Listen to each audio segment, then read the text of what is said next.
கிறிஸ்துவுக்குள் பிரியமான சகோதர சகோதரிகளே, ஆண்டவராகிய இயேசு கிறிஸ்து நாமத்திலே உங்களுக்கு அன்பின் வாழ்த்துக்களை தெரிவித்துக் கொள்கிறேன்.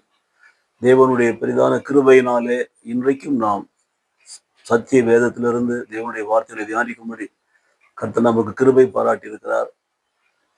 வேத வசனங்களை ஆராய்ந்து பார்க்கவும் அவைகளை குறித்து அறிந்து கொள்ளவும் கர்த்தர் நமக்கு தயவு பாராட்டி இருக்கிறார். ஆகவே விசுவாசத்தோடும் நம்பிக்கையோடும் நாம் கேட்போம். கர்த்தர் நமக்கு சொல்லுற நல்ல ஆலோசனைகளை கேட்டு அதன்படி வாழ ஒப்புக் கொடுப்போம். கர்த்தர் நம்மை ஆசீர்வதிப்பாராக. வேத புஸ்தகத்துல பிலிப்பியருக்கு நிருபத்திலே 4ஆம் அதிகாரத்துல 9ஆம் வசனம் இப்படியா நாம் வாசிக்கிறோம்.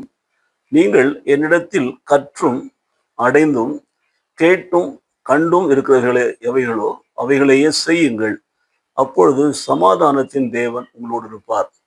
இன்றைக்கு நம்முடைய வாழ்க்கையில சமாதானம் மிக அவசியமானது ஒன்றாக இருக்கிறது. பாருங்கள், அநேகருடைய வாழ்க்கையில, தனிப்பட்ட வாழ்க்கையில, உள்ளார்ந்த மனதில் ஒரு சமாதானம் இருப்பதில்லை. சமாதானம் என்று சொல்வதை விட அமைதி இருப்பதில்லை. பலவிதமான பிரச்சனைகள், பலவிதமான குழப்பங்கள், கஷ்டங்கள், வேதனைகள் இப்படி போட்டு மனதை வாட்டுகிறதை பார்க்கிறோம். தனிப்பட்ட மனிதனுடைய வாழ்க்கையில அவனுக்கு சமாதானம் இல்லை என்று நாம் பார்க்கிறோம். அதுபோலவே ஒரு குடும்பமாக அல்லது ஒரு குழுவாக அப்படி அல்லது வேறு சில ஒரு இடத்துல நாம் பார்க்கிற பொழுது சக மனிதர்களோடு சமாதானமாக இருப்பதே கிடையாது.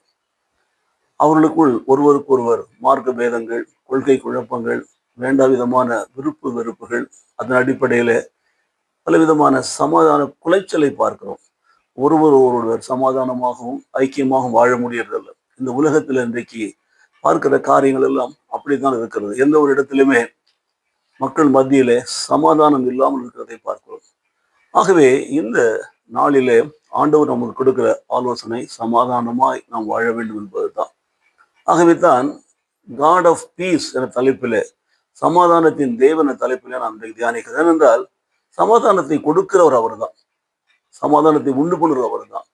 தேவன் இல்லாமல் நம்முடைய தனிப்பட்ட வாழ்க்கையிலும் சரி, நம்முடைய குடும்ப வாழ்க்கையிலும் சரி, நம்முடைய மற்ற எல்லா இடங்களிலும் சரி, நாம் சமாதானம் இருக்கவே முடியாது. ஏனென்றால் சமாதான குலைச்சலை உண்டாக்குவதுதான் பிசாசனுடைய காரியமா இருக்கிறது. ஸோ சத்திய வேதத்தின்படி நடக்க நாம் பிரியப்பட்டோம் என்று சொன்னால், வேத வார்த்தைகள் நடக்க ஒப்புக் கொடுப்போம் என்று சொன்னால் நாம் சமாதானமாக இருப்போம். ஆனால் அந்த வார்த்தைகளை நாம் மீறி நடக்க, அந்த வார்த்தைகளை விட்டு விலகி போக, நம் சொந்த எண்ணத்தின்படி, சித்தத்தின்படி, திட்டத்தின்படி வாழ ஒப்புக் கொடுக்க நாம் போகிற பொழுது நாமே நம்முடைய வாழ்க்கையில சமாதான குறைவை ஏற்படுத்திக் கொள்கிறோம்.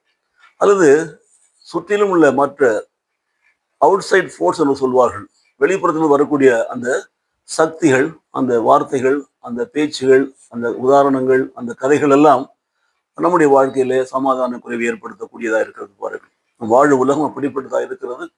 ஆகவே எந்த ஒரு ஸ்தாபனத்துக்குள்ள, ஒரு நிறுவனத்துக்குள்ள, அல்லது ஒரு ஒரு கூட்டு குழுக்குள்ள நீங்க பார்த்தீங்கன்னா, அமைப்புக்குள்ள, ஒரு சங்கத்துக்குள்ள நீங்க பார்த்தீங்கன்னா சமாதானம் இருப்பதே கிடையாது. சமாதானமா இருந்தா எல்லாவற்றையும் நாம் சாதிக்க முடியும், எல்லாவற்றிலும் வெற்றி பெற முடியும். அப்போ முதலாவது நமக்குள்ளே வேற்றுமை உணர்வுகளை கொண்டு வந்து ஒருவருக்கு ஒரு வித்தியாசமான ஒரு எண்ணங்களை தூண்டி எழுப்பி ஒருவர் வெறுக்கவும் ஒருவருக்கு விரோதமாய் செயல்படவும் செய்கிறது தான் இந்த சுற்றிலும் வரக்கூடிய தீய சக்திகள். அந்த தீய சக்திகள் நம்முடைய அமைதியை குலைக்கிறது, நம்முடைய நிம்மதியை கெடுக்கிறது நம்முடைய வாழ்க்கையில. அப்போ இதற்கெல்லாம் ஒரு வழி இருக்குது என்று சொன்னால், சமாதானத்தின் தேவனை நாம் நோக்கி பார்க்க வேண்டும். நமக்கு சமாதான காரணமாக இருக்கிற தேவனை நோக்கி பார்க்க வேண்டும். நமக்கு சமாதானம் கொடுக்க வல்லவர் அவர் ஒருவரே என்பதை உணர்ந்து கொள்ள வேண்டும். ஆகவேதான் பரிசுத்த வேதாகமத்திலே நாம் பார்க்கிற காரியம் என்னவென்று பார்த்தால், தேவன் இந்த பூமியிலே சமாதானத்தை கொண்டு வரும்படி தான் வந்தார். உண்டாக்குகிற பொழுது கூட ஒருவரை உண்டாக்கினார், ஒருவருக்குள் இன்னொரு மனிதனை உண்டாக்கினார். அந்த இருவரும் சமாதானமாக வாழ வேண்டும் என்றுதான் பிரியப்பட்டார். ஆனால் அவர் இருவருக்குள்ள வேறு ஒரு நபர் உள்ளே வந்து தேவன் என்ன செய்ய சொன்னாரோ அதை செய்யாமல் தடுத்து, அதற்கு விரோதமான காரியங்களை செய்ய தூண்டி, அவர் இருவருக்குள்ளேயே ஒரு சமாதான குலைச்சலை உண்டு பண்றாங்க. பாருங்க, தொடர்ந்து ஆதியாகமத்தில் வாசிக்கிற போது பாருங்கள், 4வது அதிகாரத்துல பார்க்கிறோம், காயின் ஆபேல் இருவர் உருவாக்கப்படுகிறார்கள். அவர்களுக்குள்ள அவருடைய செயல்பாடுகள் பார்த்தீங்கன்னா ஒருவரை ஒருவர் வெறுக்கவும் பகைக்கவும் கூடிய சூழ்நிலையில பார்க்கிறோம். ஆபேல் சாதாரணமாக இருந்தாலும் காயின் வெறுக்கிறவனாய் கொலை செய்கிற அளவுக்கு போய் கொலை செய்கிறான். பாருங்க, ஆக நம்முடைய வாழ்க்கையிலே சமாதானம் மிக முக்கியமா இருக்கிறது. ஆகவேதான் ஆண்டவராய் இயேசு கிறிஸ்து பூமியில பிறப்பதற்கு முன்பாக, அநேக ஆண்டுகளுக்கு முன்பாக, ஏறக்குறைய 650 700 ஆண்டுகளுக்கு முன்பாக ஆண்டவர் இயேசு பிறப்பார் என்று சொல்லி தீர்க்க தரிசனம் உரைத்த ஏசாயா தீர்க்கதரிசி புத்தகத்திலே நாம் வாசிக்கிற பொழுது, அவர் சமாதான பிரபு எனப்படுவார் என்று சொல்லி அவருடைய பெயரை குறித்து எழுதி வைத்திருக்கிறார். அவர் ஏசாயா 9ஆம் அதிகாரத்திலே 6ஆம் வசனத்திலே அப்படியே வாசிக்கிறோம் பாருங்க. அவர்தான் சமாதான பிரபு. ஆங்கிலத்தில் சொல்ல வேண்டும் என்று சொன்னால் பிரின்ஸ் ஆஃப் பீஸ் என்று சொல்லப்படுகிறது. அப்போ சமாதானத்தின் இளவரசர் அவர். இளவரசராக இருக்கிறார் பாருங்க. ஆண்டவர் விரும்புவது அதுதான். ஆகவே சமாதான பிரபுவாக பூமியில வருகிறார். அவர் பிறந்த பொழுது அவருடைய பிறப்பை அறிவிக்கிற அந்த தேவதூதர்கள் நீங்க பாத்தீங்கன்னா, உன்னதத்திலே தேவனுக்கு மகிமையும் பூமியிலே மனுஷர் சமாதானம் உண்டாவதுன்னு சொல்லி சொல்லுவார்கள் பாருங்க. சோ இதோ உங்கள் அனைவருக்கும் மகிழ்ச்சியை உண்டாக்கக்கூடிய ஒரு மாபெரும் நற்செய்தி நான் உங்களுக்கு அறிவிக்கிறேன். இன்று தாவீதின் உருவிலே உங்களுக்காக இரட்சகர் பிறந்திருக்கிறார் என்று சொல்லி அறிவிக்கிற பொழுதுதானே அவர் சமாதானத்தை கொடுக்க வந்தார் என்று நாம் வாசிக்கிறோம். அப்போ சமாதானத்தை கொடுக்கும்படி பூமியில் இயேசு வந்து பிறக்கிறார். பிறப்பதற்கு முன்பாக சமாதான பிரபு என்று அழைக்கப்படுகிறார். பிறந்த பிற்பாடு பிறந்தவுடனே அவருடைய பிறப்பை அறிவிக்கிற பொழுது சமாதானம் என்று சொல்கிறார். சோ பூமியிலே மனுஷர் மத்தியிலே சமாதானத்தை குறித்து கொண்டு வந்திருக்கிறார் என்று சொல்லி பார்க்கிறோம். இயேசு சுவாமி வாழ்ந்த பொழுது கூட சொன்னார், உலகம் கொடுக்கிற பிரகாரமாக நான் கொடுக்கல, என் சமாதானத்தை நான் உங்களுக்கு கொடுக்குறேன்னு சொல்லி சொன்னார் பாருங்க. So my peace is entirely different from the peace which is given by the world. உலகம் கொடுக்கிற சமாதானத்தின் படி அல்ல. அப்போ ஆண்டவர் சொல்லுகிறார் பாருங்க, சொல்லிட்டார். அவர் பாடுபட்டு மரித்து அடக்கம் பண்ணப்பட்டார். 3ஆம் நாள் உயிரோடு கூட எழுந்தார். அநேகர்களுக்கு தரிசனமானார். அப்படி தரிசனமான அந்த இயேசு கிறிஸ்து அவர்களை பார்க்கும் பொழுதெல்லாம் சமாதானம் சமாதானம் என்று சொல்கிறார். ஷாலோம் என்ற வார்த்தையை பயன்படுத்துகிறார். உங்களுக்கு சமாதானம். ஆண்டவர் கொண்டு வந்தது சமாதானம், ஆண்டவர் கொடுப்பது சமாதானம். கல்வாரி சிலுவையிலே தன் ஜீவனை கொடுத்து சம்பாதித்தது சமாதானம். சோ அந்த சமாதானத்தை குறித்தான இந்த நாளிலே நாம் பார்க்க இருக்கிறோம் பாருங்க. ஆகவே தான் இன்றைக்கு வாசிக்கப்பட்ட இந்த வசனத்தை பாருங்கள். நீங்கள் என்னிடத்தில் கற்றும் 1, அடைந்தும் 2, கேட்டும் 3, கண்டும் 4. இந்த 4 காரியங்களில இவைகள் எவைகளெல்லாம் நீங்கள் என்னிடத்தில் கற்றுக்கொண்டீர்களோ, எவைகளெல்லாம் நீங்கள் பெற்றுக்கொண்டீர்களோ, எவைகளெல்லாம் நீங்கள் கேட்டுக்கொண்டீர்களோ, எவைகளெல்லாம் கண்டு கொண்டீர்களோ, அவைகளை எல்லாம் நீங்கள் என்ன செய்யணுமா, உங்கள் வாழ்க்கையிலே கடைபிடித்து நடக்க வேண்டும். அவைகளையே செய்யுங்கள். Do whatever I have told you. நான் உங்களுக்கு சொன்னதையெல்லாம் நீங்கள் செய்யுங்கள். அப்படி நீங்கள் செய்கிற பொழுது அப்பொழுது சமாதானத்தின் தேவன் உங்களோடு கூட இருப்பார். பார்த்தீங்களா?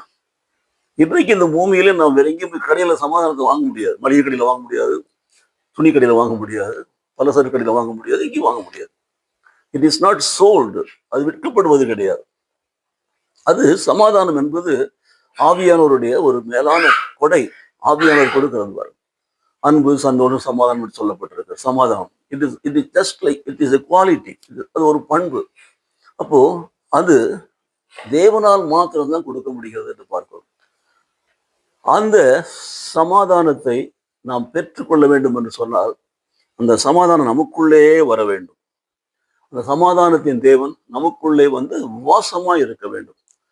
அவர் நம்முடைய உள்ளம் என்றும் அந்த ஆலயத்திலே அவர் வாசம் செய்ய வேண்டும்.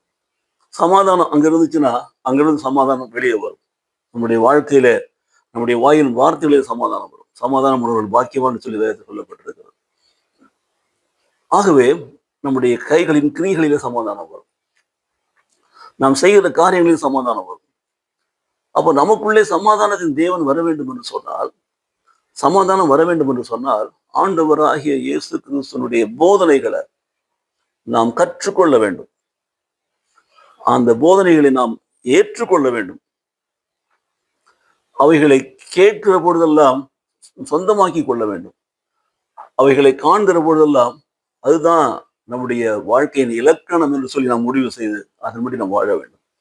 அப்பொழுது சமாதானத்தின் தேவன் நம்மோடு கூட இருப்பார். எனக்கு பிரியமான சகோதரனே, சகோதரியே, இந்த சமாதானத்தை குறித்து தான் தேவன் இந்த நாளில் நமக்கு உணர்த்தி கொண்டிருக்கிறார் பாருங்க. சமாதானம் பண்ணுகிறவர்கள் பாக்கியவான்கள் பாருங்க. சமாதானம் பண்ணுகிறவர்கள் பாக்கியவான்கள், சமாதானம் செய்கிறவர்கள் பாக்கியவான். மலை பிரசங்கத்தில் ஆண்டு சொல்லியிருக்கிறார். சமாதானம் என்பது மிகப்பெரிதான காரியம். என் சமாதானத்தை கொடுக்கிறேன் என்று சொல்லியிருக்கிறார். ஆகவேதான் ஆண்டவருடைய வார்த்தை தெளிவாக சொல்கிறது பாருங்க. நான் உனக்கு போதித்து நீ நடக்க வேண்டிய வழியை உனக்கு காட்டுவேன், உன்மேல் என் கண்ணை வைத்து உனக்கு ஆலோசனை சொல்வேன். நான் உனக்கு ஆலோசனை சொல்வேன். நீ நடக்க வேண்டிய வழி நான் உனக்கு காட்டுவேன், உனக்கு புத்தி சொல்லுவேன். அப்போ அப்படி நீ என்னிடத்திலிருந்து கற்று அடைந்து கேட்டு நீ பெற்றுக்கொண்ட அனைத்தின்படி நீ செய்ய வேண்டும். ஸோ நாட் மியர் ஹியரிங், கேட்பதோடு மாத்திரமல்ல, தேவனுடைய வசனத்தை கேட்கிறவர்களாய் மாத்திரம் இல்லாமல் அதன்படி செய்கிறவர்களாய் இருங்கள் சொல்லி வேதம் சொல்கிறது பாருங்கள். வசனத்தின்படி நாம் செய்ய வேண்டும், வசனத்தின்படி நாம் வாழ வேண்டும், நம்முடைய வாழ்க்கையை அமைத்துக் கொள்ள வேண்டும். அப்பொழுது சமாதானத்தின் தேவன் நம்மோடு கூட இருப்பாராம். பார்த்தீங்களா, நம்மை விட்டு சமாதானத்தை பிரிக்கவே முடியாது. தேவனுடைய பண்புகள் நமக்குள்ளே வருகிற பொழுது, அவைகளை நாம் செயல்படுத்துகிற பொழுது நாம் சமாதானத்தை கொடுக்கிறவர்களாக இருப்போம், சமாதானம் பண்ணுகிறவர்களாக இருப்போம். அந்த சமாதானம் தேவ சமாதானம், தேவன் கொடுக்கிற ஒரு சமாதானம். அது இருக்கிற இடத்துல அமைதியை கொண்டு வருகிறது, சந்தோஷத்தை கொண்டு வருகிறது, நம்பிக்கையை கொண்டு வருகிறது, விசுவாசத்தை கொண்டு வருகிறது, வாழ்க்கையிலே வெற்றியை கொண்டு வருகிறது, எல்லா சூழ்நிலையிலும் ஜெயம் எடுக்க முடிகிறது பாருங்கள். அதைத்தான் இந்த நாளிலே அப்போஸ்தலனாகிய பவுல் பிலிப்பு பட்டணத்திலே வாழ்ந்து கொண்டிருக்கிற விசுவாசிகளுக்கு எழுதுகிறார், இப்படியாக எழுதுகிறார். ஆகவே அவர் கற்றுக்கொண்டதை, தேவனிடத்திலிருந்து கற்றுக்கொண்டதை, தேவனுடைய தாசன் மூலமாய் கற்றுக்கொண்டதை நமக்கு கற்றுக் கொடுக்கிறார். அவை நாம் கற்றுக்கொள்ள வேண்டும், நாம் அதை கடைபிடிக்க வேண்டும், அதன்படி வாழ வேண்டும். வசனம் என்பது அதற்காக சொல்லப்படுகிறது பாருங்க. உங்களோடு ஒரு நல் வார்த்தை நிகழ்ச்சியில ஏறக்குறைய கடந்த 24 ஆண்டுகளாக நாம் தொடர்ந்து வார்த்தைகளை, தேவனுடைய வார்த்தைகளை சொல்லிக் கொண்டு வருகிறோம். நாங்கள் போடுகிற பொழுது பிரசங்கின் புஸ்தகத்தில் உள்ள வசனத்தை நாங்கள் நினைவு கூறுகிறோம். உங்களுடைய ஆகாரத்தை தண்ணீர் மேலே போடுங்கள், அது ஏற்ற காலத்திலே பலன் கொடுக்கும். ஆகாரத்தை தண்ணீர்ல போடுகிற பொழுது அது தண்ணீர்ல அந்த ஆகாரம் மிதக்கிறது பாருங்கள். அதை தண்ணீருக்குள் இருக்கிற ஜீவன்கள் வந்து எடுத்து சாப்பிடலாம், அல்லது தண்ணீர் போகிற பாதையில போய் வேறு மற்றவர்களுக்கு கூட அது ஆகாரமாக போகலாம். அதை குறித்து நமக்கு பிரச்சனை கிடையாது. அப்போ ஆகாரம் என்பது தேவனுடைய வார்த்தை. பிரெட், காட்ஸ் பிரெட், தேவனுடைய வார்த்தை, தேவனுடைய அப்பம். அந்த வார்த்தையை நாம் சொல்லிக்கொண்டே இருக்கிறோம். உங்களோடு ஒரு நல் வார்த்தை, நீங்கள் வாழ வேண்டிய வழிகளை சொல்லிக்கொண்டே இருக்கிறோம். அவைகளை கேட்கிறவர்கள், அதை ஏற்றுக்கொள்கிறவர்கள், விசுவாசிக்கிறவர்கள் அதன்படி செய்கிற பொழுது அவர்கள் சமாதானத்தை பெற்றுக் கொள்கிறார்கள் பாருங்கள். உள்ளத்திலே சமாதானம் வருகிறதா, செயல்களில சமாதானம் வருகிறதா, அங்கே வியாதி இல்லை, வேதனை இல்லை, போராட்டம் இல்லை, சண்டை இல்லை, சச்சரவு இல்லை, மனக்குழப்பங்கள் இல்லை, ஒன்றுமே இல்லை. ஈவன் முடியாமல் போகிற பொழுது டிப்ரெஷன், மன அழுத்தம் கூட இல்லை. எல்லாவற்றிலும் விடுதலையாக்கப்படுகிற பாருங்க. ஆகினால வேத வார்த்தைகளை நாம் கேட்கிற பொழுது சும்மா வெறுமனே கேட்கிறவர்களாக இருக்கவே கூடாது. வேத வார்த்தைகளை கேட்கிற பொழுது வெறுமனே கேட்கிறவர்களாக இருக்கக்கூடாது, அதன்படி செய்கிறவர்களாக இருக்க வேண்டும். அதைத்தான் அவர் சொல்லுவார் பாருங்க. நீங்கள் எவைகளையெல்லாம் கற்றும் அடைந்தும் கேட்டும் கண்டும் இருக்கிறவைகள் எவைகளோ அவைகளையே நீங்கள் செய்யுங்கள், அவைகளின்படி நடவுங்கள், அவைகளை கடைபிடியுங்கள். அப்பொழுது சமாதானத்தின் தேவங்களோடு இருப்பார். இதுதான் இந்த செய்தியினுடைய முன்னுரையாக நான் சொல்ல பிரியப்படுகிறேன். This is the introductory part of this message. So இந்த மெசேஜில் பார்த்தீங்கன்னா இட் இஸ் ஒன்லி ப்ராமிஸ். என்ன ப்ராமிஸ்? சமாதானத்தின் தேவன் உங்களோடு கூட இருப்பாராக. அப்போ சமாதானத்தின் தேவன் நம்ம கூட இருக்க வேண்டும் என்று சொன்னால், நாம் வேதத்தில் போதிக்கப்படுகிற பொழுது, தேவதாசர்கள் கற்றுக் கொடுக்கிற பொழுது அவைகளை நாம் கற்றுக்கொள்ள வேண்டும். அந்த வசனங்களை நாம் சொந்தமாக்கி கொள்ள வேண்டும், அடைந்து கொள்ள வேண்டும். அந்த வசனத்தை கேட்கிற அந்த வசனங்களை நம்முடைய உள்ளத்திலே பதிய வைக்க வேண்டும். அதோடு மாத்திரமில்லாமல் அவைகளை கண்டபடியே, அந்த வார்த்தைகளை காண்கிறபடியே, நமக்கு சொல்லப்பட்டபடியே நாம் செய்ய வேண்டும். அப்பொழுது நம்முடைய வாழ்க்கையில சமாதானம். இன்றைக்கு உங்கள் வாழ்க்கையில அப்படிப்பட்ட சமாதானம் வர வேண்டுமா? அப்போ பவுலுடைய அந்த வார்த்தையை வாசிக்கிறோம் அல்லவா? நீங்கள் என்னிடத்திலே கற்றும் கேட்டும் அடைந்தும் என்றெல்லாம் சொல்லி 4:9 வசனத்திலே வாசிக்கிறோம் அல்லவா? பிலிப்பியர் 4:9 பிலிப்பியர் 4:8 வாசிக்கிற போது பாருங்கள், பல காரியங்களை சொல்லிக்கொண்டே வருகிறார். பிலிப்பியருக்கு நிருபத்தில் 4 அதிகாரங்கள் உண்டு. 1, 2, 3 4வது அதிகாரத்துல 8வது வசனம் இப்படியே சொல்லுகிறார், கடைசியாக சொல்லுகிறார். பிலிப்பு பட்டணத்தில் இருக்கிற விசுவாசிகளுக்கு அவர் எழுதுகிறார். இந்த கடிதத்தை எழுதுகிறார் பாருங்க. இந்த நிருபம் என்று சொல்லப்படுகிறது. It is a letter, it is an epistle என்று சொல்லப்படுகிறது. அவங்க என்ன சொல்றாரு பாருங்க, கடைசியாக சகோதரரே உண்மை உள்ளவைகளே வைகளோ. பார்த்தீங்களா, உண்மை தான் சொல்லப்பட்டிருக்கிறது. சத்தியம். வேத புஸ்தகத்திற்கு பரிசுத்த வேதாகமம் என்று சொல்லி ஒரு பெயர் மாத்திரமல்ல, சத்திய வேதம் என்று ஒரு பெயர் இருக்கிறது. சத்திய மார்க்கம் என்று சொல்லப்படுகிறது, வழி என்று சொல்லப்படுகிறது, திவை என்று அழைக்கப்படுகிறது. அப்போ அங்கே சொல்லப்படுகிற காரியம் என்ற சத்தியம் என்பதுதான் தேவனுடைய வார்த்தை. நம்முடைய வார்த்தை தான் சத்தியம், சத்தியமா இருக்கிறது, உண்மை. அப்போ அந்த சத்தியம் பாருங்க, உண்மை உள்ளவைகள் எவைகளோ 1, ஒழுக்கம் உள்ளவைகளோ 2. உண்மை இருந்தா ஒழுக்கம் இருக்கும். உண்மையான வசனத்தின்படி நாம் வாழ்கிற பொழுது நாம் ஒழுக்கம் உள்ளவர்களாக இருப்போம். 2வது ஒழுக்கம் உள்ள விளைவு. 3வது பாருங்கள், நீதி உள்ள விளைவைகளோ, ரைட்டியஸ்னஸ். 4வது பாருங்கள், கற்புள்ள விளைவுகளோ. அதுதான் நாம we should have chastity in our life. It is not only meant for only for women என்று நினைக்காதீர்கள், also for men.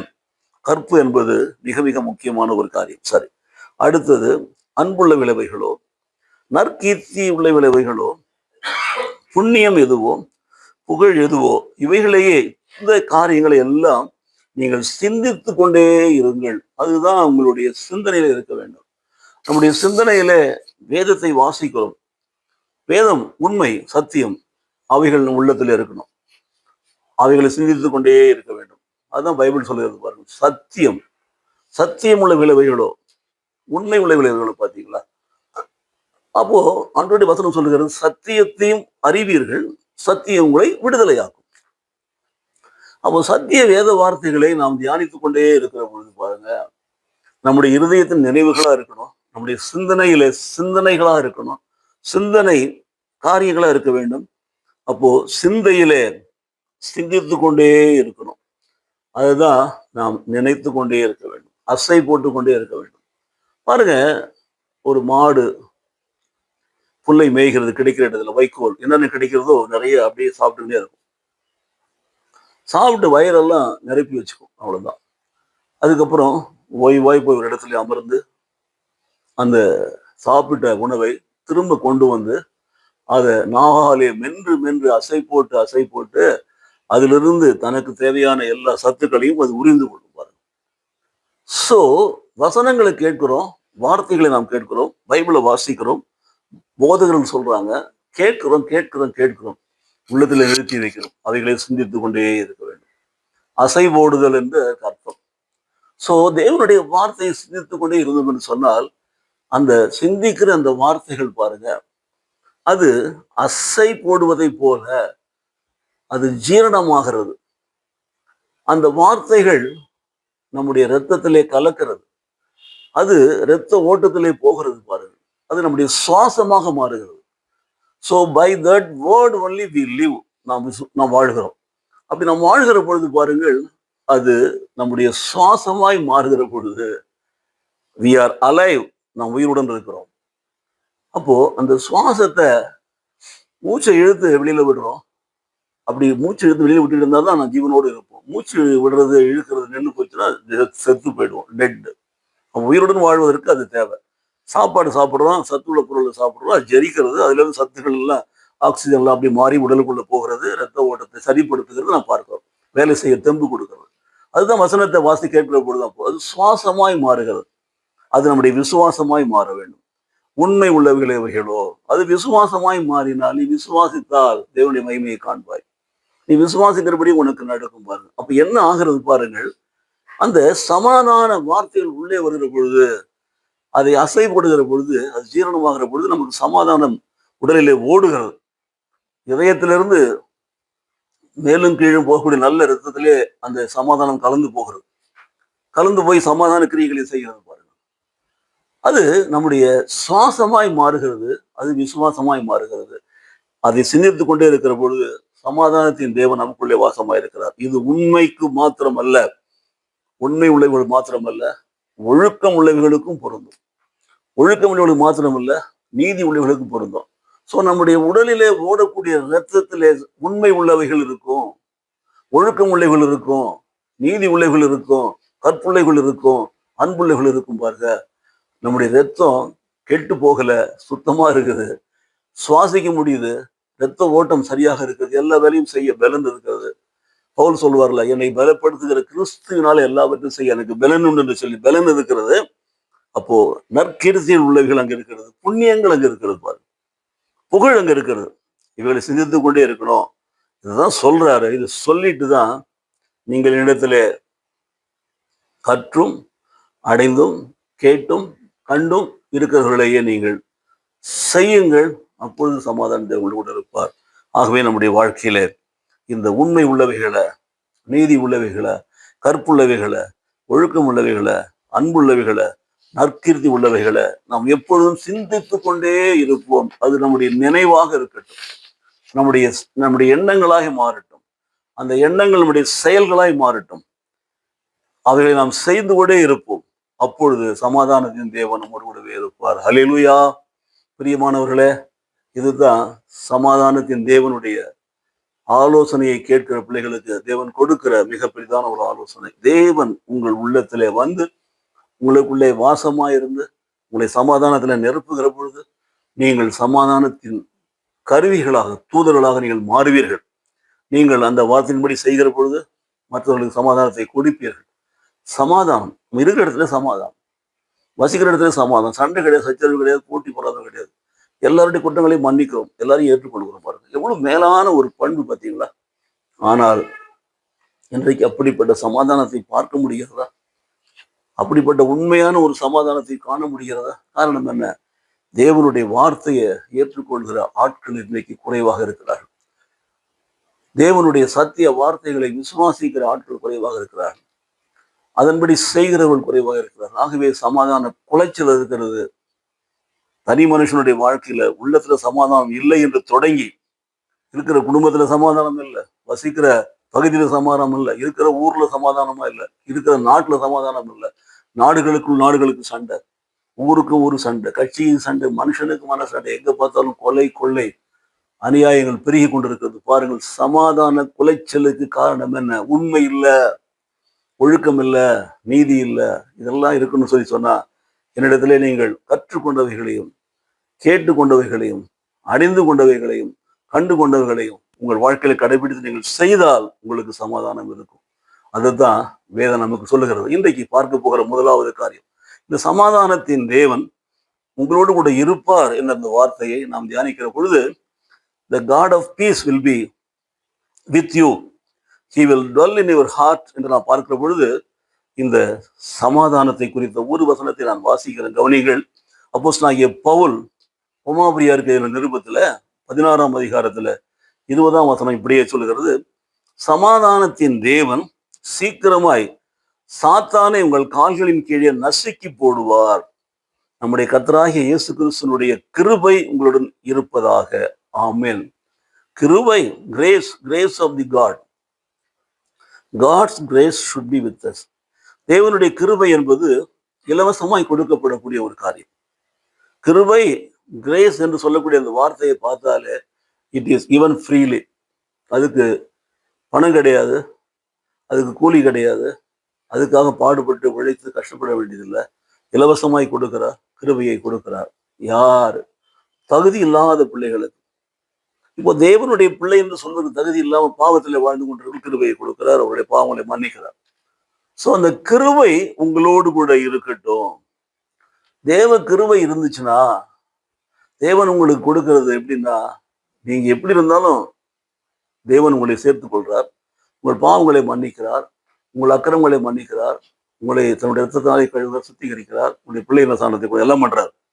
அப்போ எதற்கு அதெல்லாம் செய்யறாருன்னு சொன்னா, சமாதானத்தின் தேவன் சீக்கிரமாய் சாத்தானை உங்கள் கால்களின் கீழே நசுக்கி போடுவார். பார்த்தீங்களா? அப்போ சமாதான குலைச்சலை உண்டு பண்ணுகிறவன் தான் சாத்தான் என்று நான் பார்க்கிறோம். சாத்தான் எப்படிப்பட்டவர் என்று சொன்னா, பொறாமைக்காரன், காய்மக்காரன் உண்டு பண்றவன், எரிச்சலை உண்டு பண்றவன், சண்டையை கிளப்பி விடுறவன், போட்டி மனப்பான்மை உண்டு பண்றவன், ஏற்றத்தாழ்வு உண்டு பண்ணுகிறவன், மனதிலே சமாதான குறைச்சல் உண்டு பண்ணுகிறவன். அப்போ சமாதானத்தின் தேவன் என்ன பண்றாரு? அந்த சாத்தான நம்ம கால்கள் கீழே போடுறாரு. நமக்கே அந்த சக்தியை கொடுக்கிறார். எப்படின்னா, கிருபையினாலே. கிருபையினாலே நம்முடைய பாவங்கள் மன்னிக்கப்படுகிறது. கிருபையினாலே நாம் சுவாசிகளாய் மாறுகிறோம். கிருபையினாலே ரட்சிக்கப்படுகிறோம். கிருபையினாலே சமாதானத்தின் தேவன் நம்மை நிரப்புகிறார். அந்த சமாதானத்தின் தேவன் கிருபையினாலே பிசாசை நம் கால்களுக்கு நசுக்கப்படுகிறாராம். ரோமர் 16:20 வாசிக்கும்போது, அப்போஸ்தலனாகிய பவுல் கொரிந்தியருக்கு நிருபத்தை வாசிக்கிற பொழுது 1 கொரிந்தியர் 14ஆம் அதிகாரத்துல 33ஆம் வசனம் சொல்லுகிறது, தேவன் கலகத்திற்கு தேவனாயிராமல் சமாதானத்துக்கு தேவனாய் இருக்கிறார். சண்டையை கிளப்புறவர் கிடையாது, கலகத்தை உண்டு பண்ணுவது கிடையாது, சண்டையை உண்டாக்குவது கிடையாது. அதையும் இதையும் சொல்லி இல்லாத பொல்லாத சொல்லி வருத்தங்களை உண்டாக்குறது, நண்பர்களை பிரிக்கிறது கிடையாது, குடும்பங்களை கலைக்கிறது கிடையாது. இராமல் சமாதான தேவனாய் இருக்கிறார். ஸோ பரிசுத்தவான்களுடைய சபைகள் எல்லாவற்றிலையும் அப்படியே இருக்கிறது. பரிசுத்த வான்களுடைய சபையில என்ன சொல்லப்படுகிறது? பரிசுத்த வேதாகம் போதிக்கப்படுகிறது. பாருங்க, கலகம் வேண்டாம், சண்டை வேண்டாம், சச்சரவு வேண்டாம், குழப்பம் வேண்டாம். காரணம் என்ன? சமாதான தேவன் மூடு இருந்தால் அதெல்லாம் எல்லாம் இருக்கும். அப்போ எப்படி இருக்கிறாருன்னு சொன்னா, பரிசுத்தவானுடைய சபைகளிலே தேவனுடைய வசனத்தை போதிக்கிறார்கள். சமாதானத்தின் தேவன் அந்த பரிசுத்தவான்களுடைய சபையிலே இருக்கிறார். அங்க நீங்க போகிற போது பார்க்கலாம், பாரம்பரிய சபையோடு பார்க்கலாம், சமாதானம் சமாதானம் என்று சொல்லுவார்கள், உங்களுக்கு சமாதானம் சொல்லுவார்கள். பாருங்க, தேவன் சமாதான பிரபு, ஷாலோம் என்று சொல்றாரு. முதல்ல யூதர்களே ஒருத்தர் பார்க்கும்போது ஷாலோம் ஷாலோம் சொல்லுவாங்க. இப்போ சில போதகர்கள்லாம் பார்க்குற ஷாலோம் சொல்றாங்க, சமாதானம், ஷாலோம் அப்படின்னு சொல்றாங்க, சமாதானம். இட் இஸ் நாட் மியர் வேர்டு, சும்மா வாயிலிருந்து வர வார்த்தை நினைக்காதீங்க. அந்த சமாதானம் என்ற வார்த்தையில இவ்வளவு அடங்கி இருக்கிறது பாருங்க, பார்த்தீங்களா? ஸோ அவர் சாத்தானை கால்களை மிதிக்கிறார், கலகங்களை எல்லாம் தவிர்க்கிறார், சபைகளிலே சத்தியம் போதிக்கப்படுகிறது. ஆகவே பரிசுத்தவானுடைய சபைகளிலே சமாதானம் இருக்கிறது. சாத்தான் நசுக்கப்படுகிறான். பார்த்தீங்களா? முற்றிலும் அவர் நம்மை பரிசுத்தமாக்குகிறார், குற்றமற்றவர்களாய் நம்மை மாற்றுகிறார். நம்முடைய குற்றங்கள், அக்கிரமங்கள், பாவங்கள் எல்லாம் கழுவி நம்மை சுத்திகரிக்கிறார். அப்போ நாம பரிசுத்தவான்களாய் மாற்றுகிறார். பாருங்க, பிசாசுக்கு அங்க வேலையே கிடையாது. பிசாசு வெளியில துரத்திப்படுறான், சாத்தான் அப்பாலே போயிட்டான். ஆகினால சபைகளிலே சமாதானம் இருக்கிறது. இல்லை அப்படின்னு சொன்னா அங்க பிசாசு இருக்கான்னு அர்த்தம். யாருடைய மேலே ஏறிக்குவான் பிசாசு. பிசாசு தனியா கருப்பு சட்டெல்லாம் போட்டு பல்லெல்லாம் காட்டின்னு வர மாட்டான். ஒரு மனுஷன் மேலே ஏறிக்குவான், ஒரு பொறாமக்கார மனுஷன் மேலே ஏறிக்குவான், அவனுக்கு பொறாமையை கொடுப்பான். ஒருத்தன் கோபக்கார மனுஷன் மேலே ஏறிக்குவான், அவனை கோபத்துக்கு உண்டாக்குவான். ஒருத்தவன் மேல ஏறிக்குவான், குற்றங்களை கண்டுபிடிப்பான். எல்லாத்துலேயும் குற்றம், அது தப்பு தப்பு, சரியில்லை சரியில்லை, நீ சரியில்லை நான் சரியில்லை. இதெல்லாம் குழப்பங்களை கொண்டு வருகிறது, கலகத்தை கொண்டு வருகிறது பாருங்க. ஆனால் தேவனுடைய கிருபை ஆட்கொள்கிற பொழுது அது நிச்சயமாய் முடியவே முடியாது. ஆகவே குற்றமற்றவர்களை குற்றவாளிகளாக தீர்க்கிறது பிசாசு, குழப்பங்களை உண்டு பண்ணுகிறது பிசாசு. ஆனால் கிருபை அங்கே நிரப்புகிற பொழுது, தேவனுடைய வசனம் நிரப்புகிற பொழுது, ஆட்கொள்கிற பொழுது, அவர்கள் சமாதானத்தால் நிரப்பப்படுகிற பொழுது சபைகளிலே சமாதானம் பெருகிறது பாருங்க. அடுத்த ஒரு வசனத்தை பார்க்கலாம். 1 தெசலோனிக்கர் 5ஆம் அதிகாரத்தில் 23ஆம் வசனத்திலே வாசிக்கிறோம், சமாதானத்தின் தேவன் தாமே உங்களை முற்றிலும் பரிசுத்தமாக்குவாராக, உங்கள் ஆவி ஆத்மா சரீரம் முழுவதும் நம்முடைய கர்த்தராகிய இயேசு கிறிஸ்து வருகிற பொழுது குற்றமற்றதாய் இருக்கும்படி காக்கப்படுவதாக. பார்த்தீங்களா? அப்போ சமாதானத்தின் தேவன் நம்ம நிரப்புகிறார் என்று சொன்னா, பரிசுத்த ஆவியை நம்மை நிரப்புகிறார் என்று அர்த்தம். பரிசுத்த ஆவியை நிரப்புகிறார் சொன்னா நம்மை பரிசுத்தப்படுத்துகிறார் என்று சொல்லி அர்த்தம்.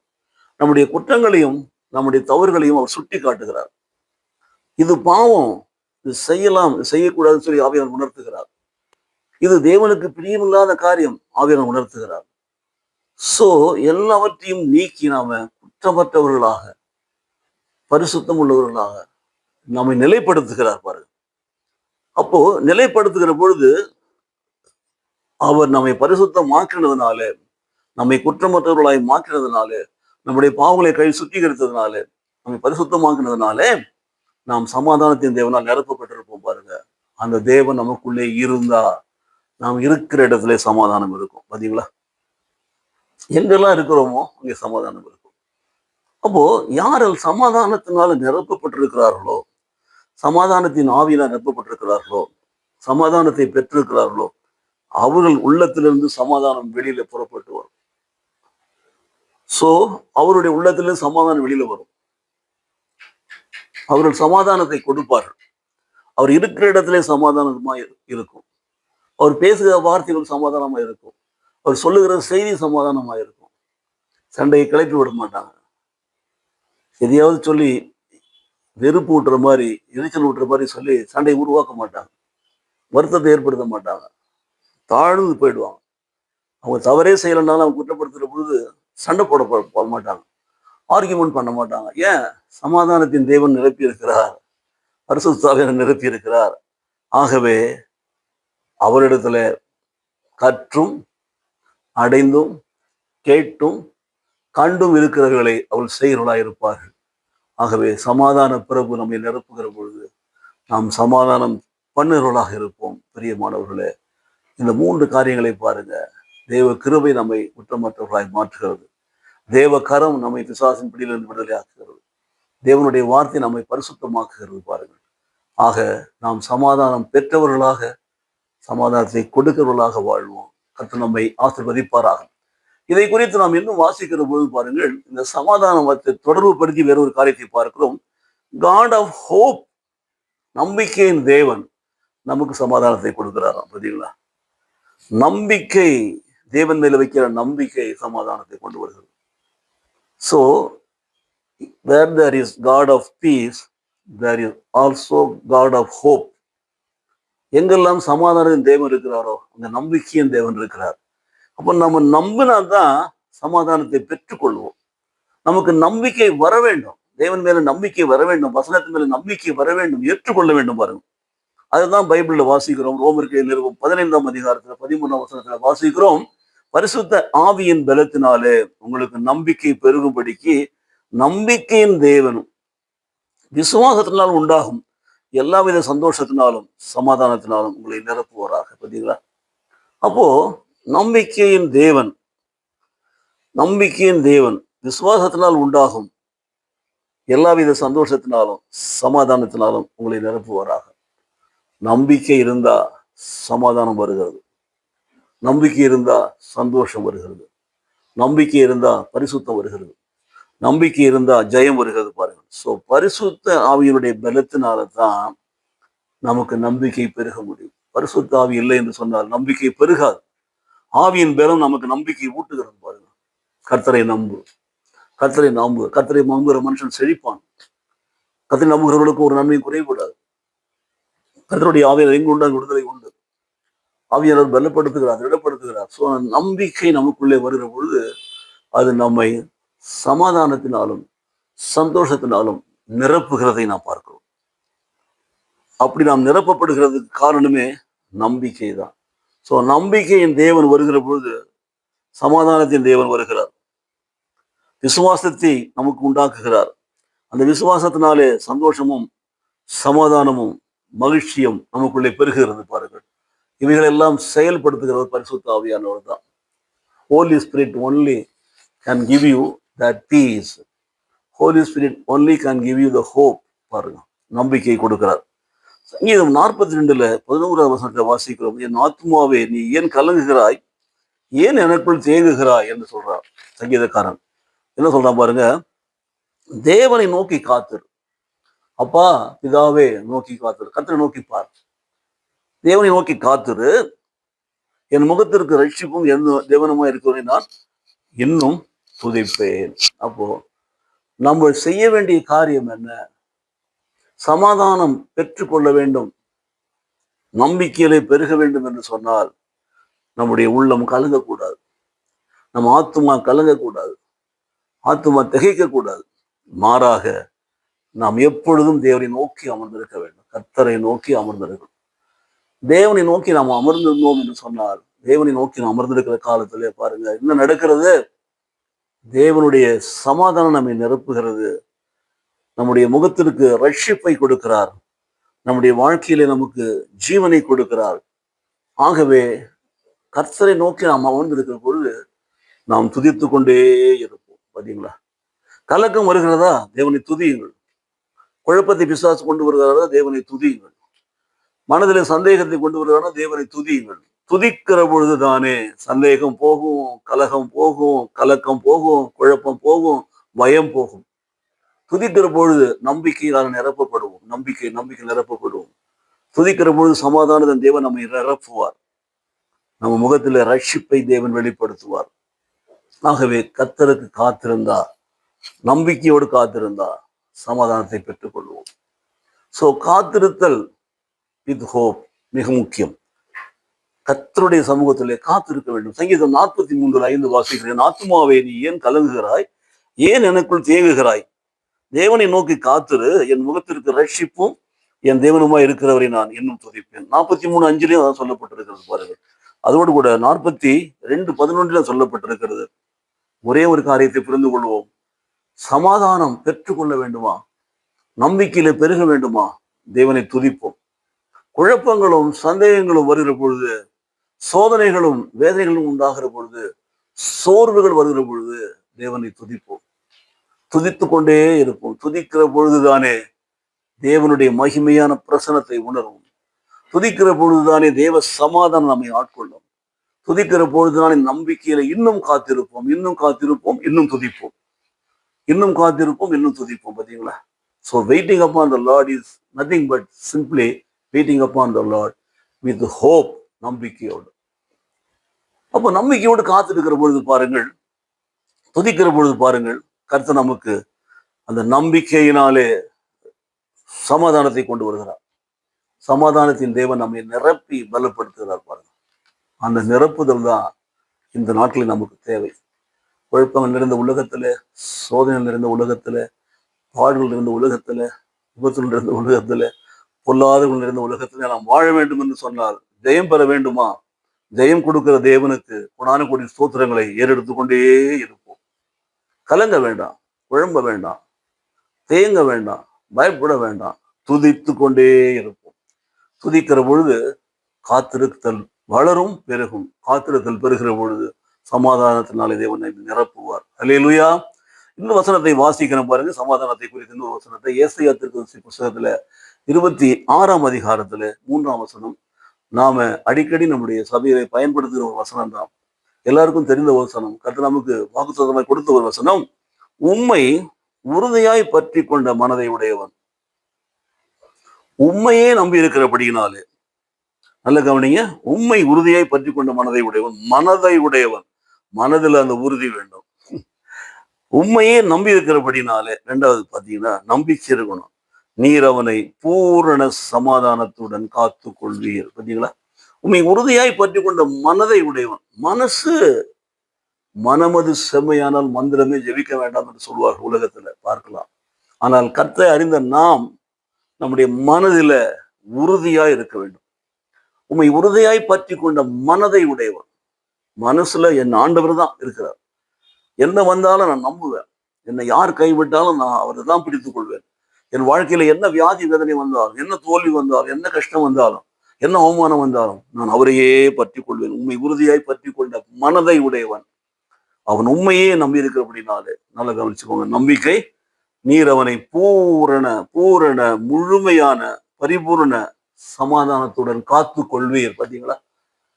சமாதானத்தை கொடுக்கிறவர் நம்மை காத்து கொள்கிறார்.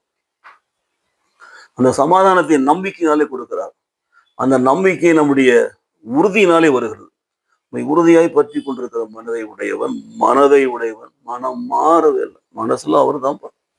நான் வீழ்ந்தாலும் என் தேவன் தான், நான் எழுந்தாலும் என் தேவன் தான், நான் நின்றாலும் என் தேவன் தான், நடந்தாலும் என் தேவன் தான், எல்லாம் தேவன் தேவன் தேவன் தேவன். அப்போ பார்த்தீங்களா?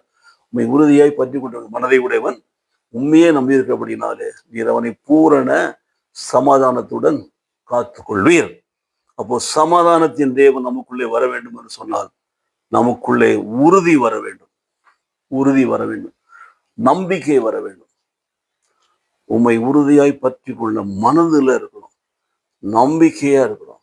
பூரண சமாதானத்தை பெற்றுக் கொள்வோம். கர்த்தர் நம்மை ஆசீர்வதிப்பாராக. தொடர்ந்து நாம் தியானிக்கிற பொழுது பாருங்கள், சமாதானம் பெற்றுக்கொள்ள நம்பிக்கையினாலே சமாதானத்தை பெற்றுக்கொள்ள பார்த்தோம். இப்போது நான் பார்க்கிறோம் பாருங்க, God of patience, of comfort and consolation. ஆறுதலையும் நமக்கு தேர்தலையும் கொடுக்கிறவர் அவர் தான். Is a God of comfort. நம்மை ஆறுதல் படுத்துகிறவர், கன்சோலேட் பண்றவர், நம்மை ஆறுதல் சொல்லுகிறவர் பாருங்க. அப்போ சமாதானம் குறையிற பொழுது பாருங்க, ஏதோ ஒரு வாழ்க்கையில இழந்த இழப்பு, நாம் அதிகமாக நேசிக்கிற யாரையாவது ஒருத்தவங்களை இழந்திருக்கலாம். எதிர்பாராத நேரத்தில் திடீர்னு செத்து போயிருக்கலாம், மரித்து போயிருக்கலாம். இப்போ உலகத்துல நமக்கு யாரும் ஆறுதல் சொல்லவே முடியாது பாருங்க. ஏன் இந்த சாவு, ஏன் இந்த மரணம், ஏன் இவர் எடுத்துக்கொள்ளப்பட்டார்கள், ஏன் ஆண்டவரே எடுத்துக்கிட்டீங்க? நம்ம ஏன் ஏன் ஏன் கேட்டு குழம்பி வீணா போறதுக்கு பதிலாக பாத்தீங்கன்னா, இப்படிப்பட்ட சூழ்நிலையில வேதம் சொல்லுகிறது, அவர்தான் சகல ஆறுதலின் தேவன். இழந்து போகிறோம், ஒருவரை பிரிகிறோம் என்று நாம் பார்க்கிற பொழுது வரக்கூடிய அந்த வேதனையை, அந்த இழப்பின் வேதனையை, அந்த கேப்பை யாரும் ஃபில் பண்ணவே முடியாது, தேவன் மாத்திரம்தான். அதனாலதான் அவர் சகல ஆறுதலின் தேவன் சொல்றாரு. இப்போ இப்படிப்பட்ட இழப்பு வருகிற பொழுது நம்ம சமாதானத்தை எழுந்துருவோம். நம்ம படிச்ச வேதம், கேட்ட வார்த்தைகள், சத்தியம் எல்லாமே போயிடும். ஏன் ஏன் ஆண்டவரே நான் என்ன செஞ்சேன், இப்படிதான் நம்ம போவோம். இப்பதான் ஆறுதல் படுத்துற தேவன் வருகிறார் பாருங்க. He is a God of comfort. He is a God of consolation. ஆமா, அவர் தான் ஆறுதல் படுத்துகிறார். ஆகவே நாம என்ன செய்ய வேண்டும் இப்படிப்பட்ட சூழ்நிலையில? நம்ம எப்படி ஆறுதல் படுத்துறார் பாத்தீங்களா? அதிகமாக இந்த நாட்களில இழப்புகளும் நஷ்டங்களும் வருகிற பொழுது நாம் ஒருமனப்பட்டவர்களாக நம்முடைய கர்த்தராகிய இயேசு கிறிஸ்துவின் பிதாவாகிய தேவனை ஒரே வாயினால் மகிமைப்படுத்த வேண்டும்.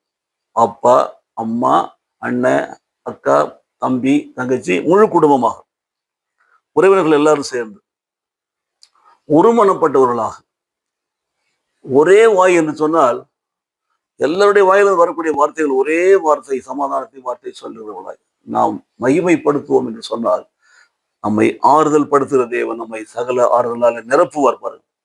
சோ ஒருமனப்பட்டு நம்முடைய கர்த்தராகிய இயேசு கிறிஸ்துவினுடைய பிதாவாகிய தேவனை ஒரே வாயினாலே நாம் மகிமைப்படுத்த வேண்டும் என்று சொல்லி ரோமர் 15ஆம் அதிகாரத்துல 5ஆம் வசனத்துல வாசிக்கிறோம்.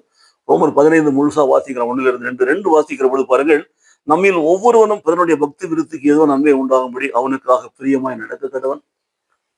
நம்ம ஒரு பிரியமாய் நடக்கிறது எதுக்குன்னா, அவர்கள் தேவன் மேலே பற்றுதலோடு இருக்க வேண்டும்.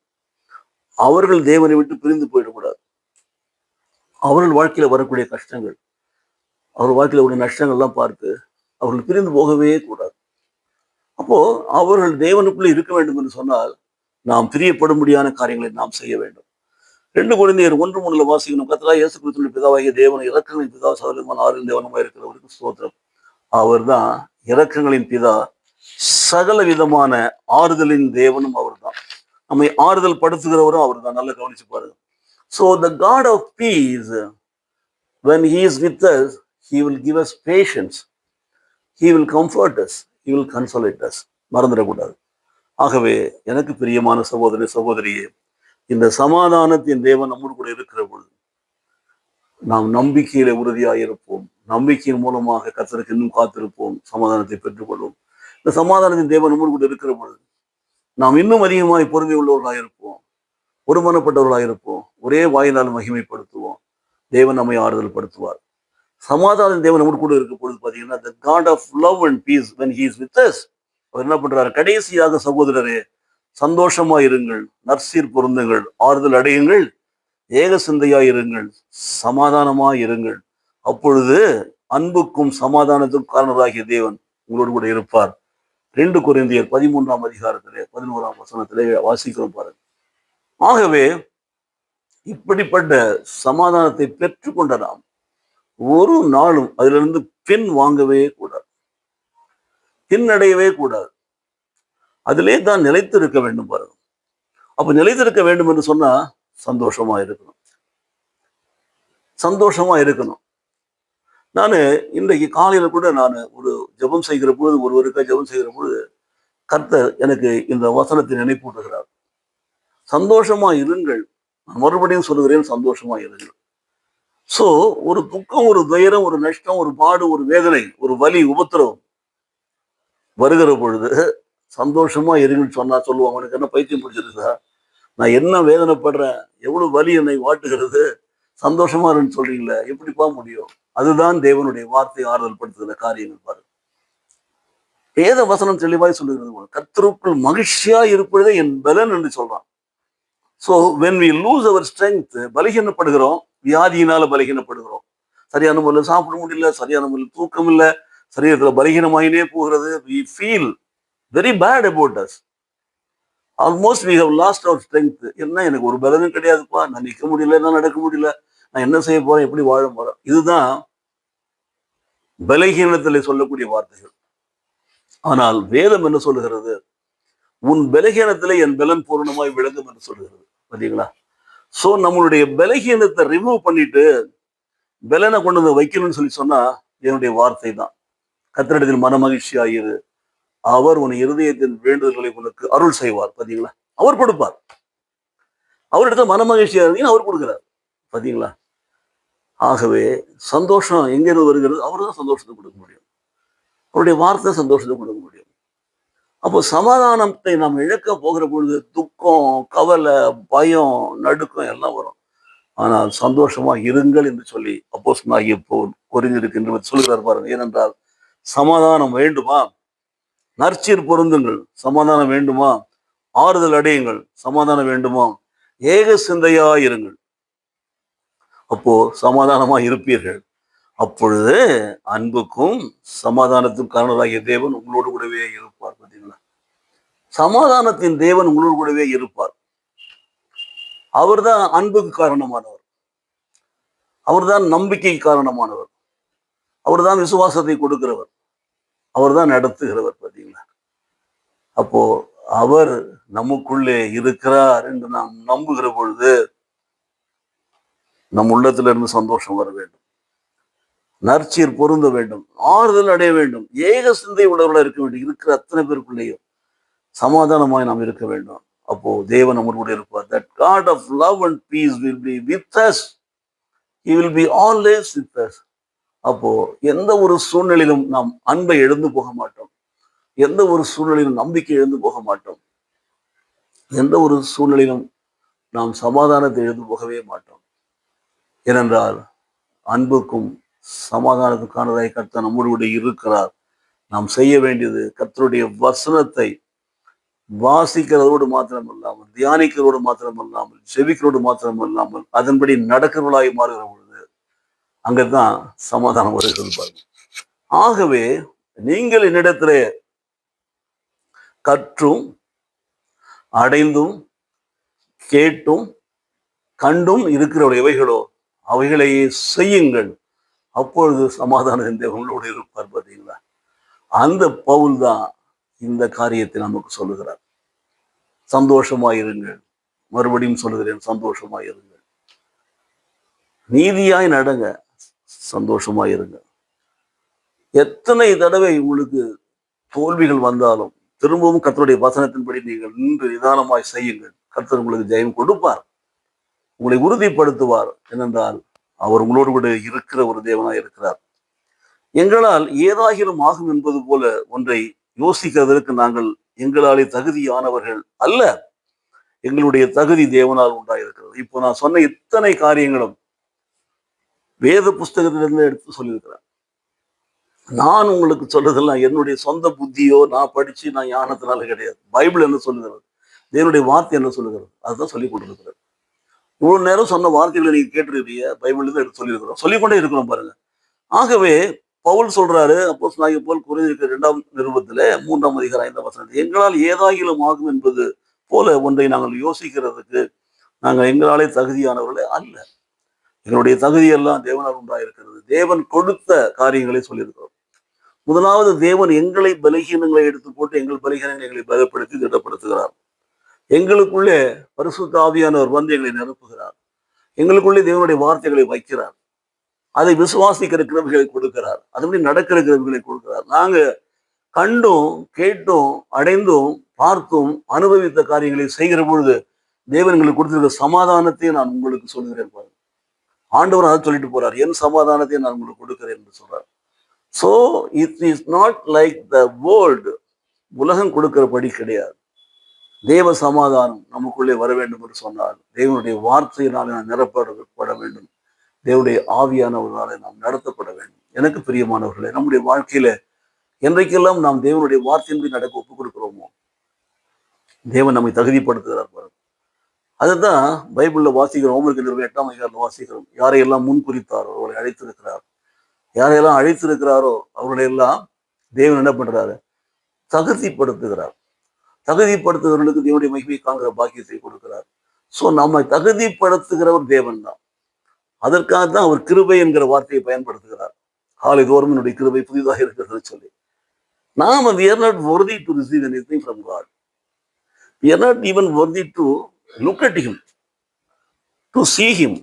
பட் நம்மை தகுதிப்படுத்துகிறார். ஏனென்றால் நம்முடைய பாவங்களை எல்லாம் கழுவி சொந்த ரத்தத்தாலையும் சுத்திகரித்து நம்மை பரிசுத்தமாய் மாற்றி அவருக்கு ஏற்ற ஒரு மனவாட்டியாக நம்மை உருவாக்கி நம்மை தெரிந்து கொண்டு நம்முடைய சபையில கொண்டு வந்து வைத்து, பார்த்தீங்களா, அவரை துதிக்கவும் அவரை பாடவும் அவரை உயர்த்தவும் கிருபை கொடுத்து இப்படியே நடத்துகிறார்கள். ஒவ்வொரு நாளும் கிருபை கொடுத்து கொண்டே இருக்கிறார். தேவனை தேடுவர்களுக்கோ ஒரு நன்மையும் குறையக்கூடாது என்று சொல்வது போல ஒவ்வொரு நாளும் கிருபையும் குறையக்கூடாது. ஒவ்வொரு நாளும் புது கிருபைகளால் நிரப்புகிறார்.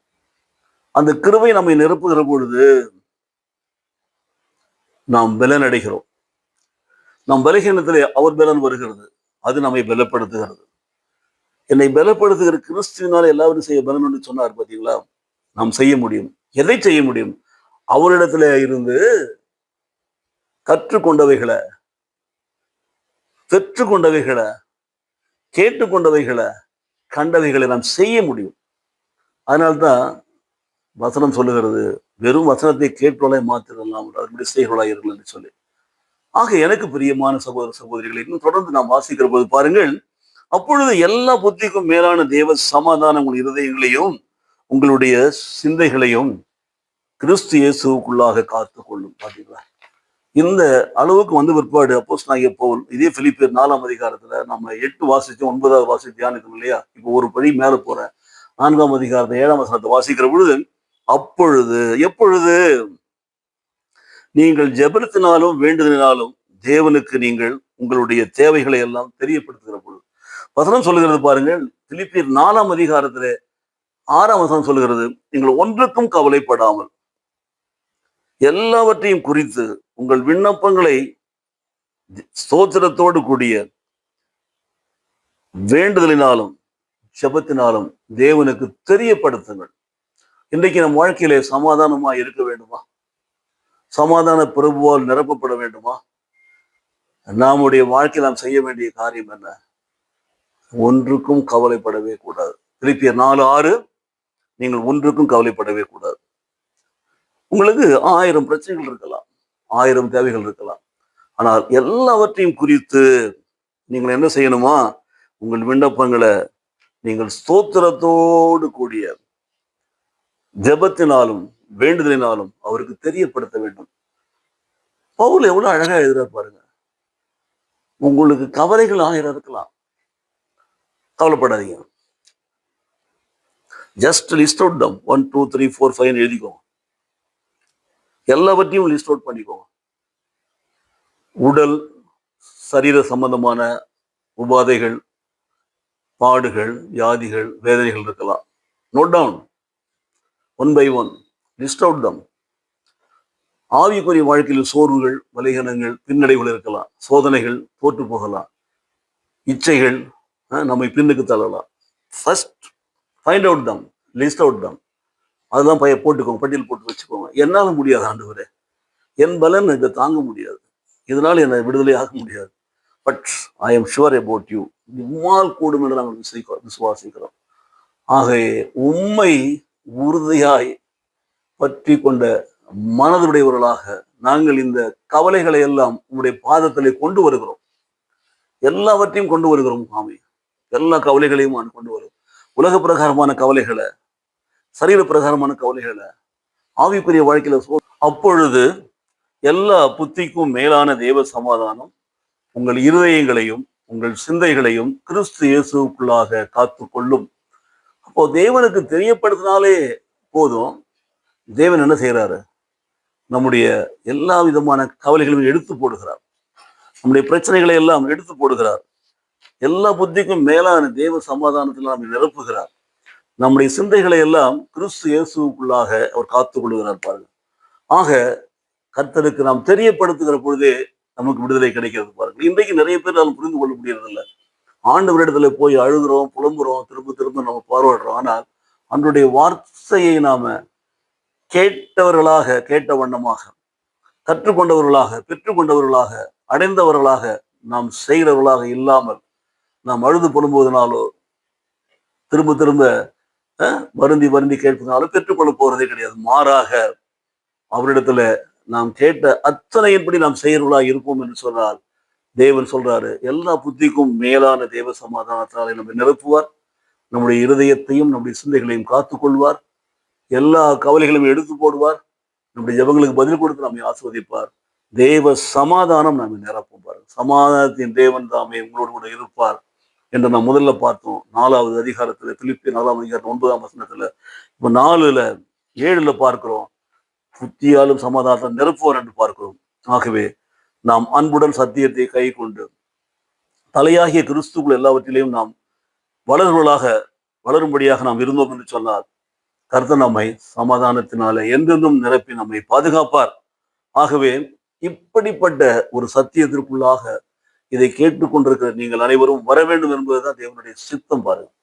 இதைத்தான் அப்போஸ்தலனாகிய பவுல் தீமோத்தேயுவுக்கு எழுதினபோது சொல்றாரு, அந்தபடியே உதவிக்காரரும் இருநாக்குள்ளவர்களாகவும் மதிப்பான பிரியராகவும் இழிவான ஆதாயத்தை இச்சிக்கிறவர்களாகவும் இராமல், அவர் அப்படி இல்லாம என்ன பண்ணணுமா, அவருடைய வாழ்க்கையில நல்லொழுக்கம் உள்ளவர்களாகவும் வாழ வேண்டும் என்று சொல்லப்பட்டிருக்கிறது. அப்பொழுது தேவ சமாதானம் உதவிக்காரர்களையும் கண்காணிகளையும் நிரப்பும். அதுபோலவே அந்தபடியே ஸ்திரீகளும் நல்லொழுக்கம் உள்ளவர்களாக, அவதூறு பண்ணாதவர்களும், தெளிந்த புத்தி உள்ளவர்கள், எல்லாவற்றையும் உண்மை உள்ளதா இருந்தா அவர்களையும் தேவ சமாதானம் நிரப்பும். அதுபோலவே பிள்ளைகள் தேவனுக்கு ஏற்புடைய வாழ்க்கை வாழ்கிற பொழுது அவர்களை நிரப்புவார்கள். ஆக தேவ சமாதானம் நம் ஒவ்வொருவரையும் ஆட்கொள்ள வேண்டும் என்று சொன்னால் நாம் ஜாக்கிரதையா இருக்க வேண்டும். நாட் ஓன்லி ஃபார் சின்ன பிள்ளைகளுக்கு மாத்திரம் கிடையாது, ஸ்திரீகளுக்கு மாத்திரம் கிடையாது, கண்காணிகளுக்கு மாத்திரம் கிடையாது, உதவிக்காரர்களுக்கு மாத்திரம் கிடையாது. சபையில் இருக்கிற முதிர் வயது உள்ள புருஷர்கள் ஜாக்கிரதை உள்ளவர்களும், நல்லொழுக்கம் உள்ளவர்களும், தெளிந்த புத்தி உள்ளவர்களும், விசுவாசத்திலும் அன்பிலும் பொறுமையிலும் ஆரோக்கியம் உள்ளவர்களாக இருக்க வேண்டும் என்று சொல்லி தீத்து நிருபத்தில் 2ஆம் அதிகாரம் 2ஆம் வசனத்தை வாசிக்கிறோம். ஆகவே எல்லாருக்குமே தேவன் கொடுக்கிற ஆலோசனை அதுதான். சிறு பிள்ளைகளுக்கும் அதுதான், வாலிப பிள்ளைகளுக்கும் அதுதான், பெண் பிள்ளைகளுக்கும் அதுதான், ஸ்திரீகளுக்கும், சகோதரிகளுக்கும் அதுதான், சகோதரர்களுக்கும் அதுதான், ஆலயத்தில் ஊழியம் செய்கிற கண்காணிகளுக்கும் அதுதான், உதவிக்காரர்களுக்கும் அதுதான், மூப்பர்களுக்கும் அதுதான், மேய்ப்பர்களுக்கும் அதுதான், முதியோர்களுக்கும் அதுதான். எல்லாரும் தேவனிடத்துல நாம் கேட்டு கற்று பெற்று இருக்கிற அவைகள் எல்லாவற்றையும் நாம் வாழ்க்கையில செய்து நடப்போம் என்று சொன்னால் நாம் மோடு கூட சமாதானம் தேவன் நின்றும் இருப்பார். தெய்வ சமாதானம் நம்மை நிரப்பும். நாம் வாழும் நாளெல்லாம் சந்தோஷத்தோடும் சமாதானத்தோடும் நாம் வாழ்ந்து கர்த்தருக்கு சாட்சிகளாக இருப்போம். ஹல்லேலூயா. ஜெபிப்போமா. நேசிக்கிற நல்ல பிதாவே, அன்பின் வார்த்தைகளுக்காக நன்றி செலுத்துகிறோம் சுவாமி. எங்கள் வாழ்க்கையிலே சமாதானத்தின் தேவன் எங்களோடு கூட இருக்கிறதை குறித்து அநேக காரியங்களை கற்றுக் கொடுத்தீரே, கொண்டாடக்கூடிய சோதரம். எந்த நாளும் சமாதானத்தை இழந்து விடாமல் ஒவ்வொரு நாளும் உங்களுடைய வார்த்தையின்படி வாழ்ந்து உங்களுடைய ஆவியினாலே பலனடைந்து நாங்கள் எல்லாவற்றையும் ஆண்டவரை அடையும்படி பெற்றுக்கொள்ளும்படி எங்களை ஒப்புக் கொடுத்து ஜெபிக்கிறோம் சுவாமி. எல்லா புத்திக்கும் மேலான தெய்வ சமாதானத்தை எங்களை நிரப்பி ஆண்டவரே, கிறிஸ்துவுக்குள்ள எங்கள் சிந்தைகளை காத்து ஆண்டவரே எங்களை நடத்துவீரா. இயேசு கிறிஸ்து நாமத்திலே ஜெபிக்கிறோம் நல்ல பிதாவே. ஆமென்.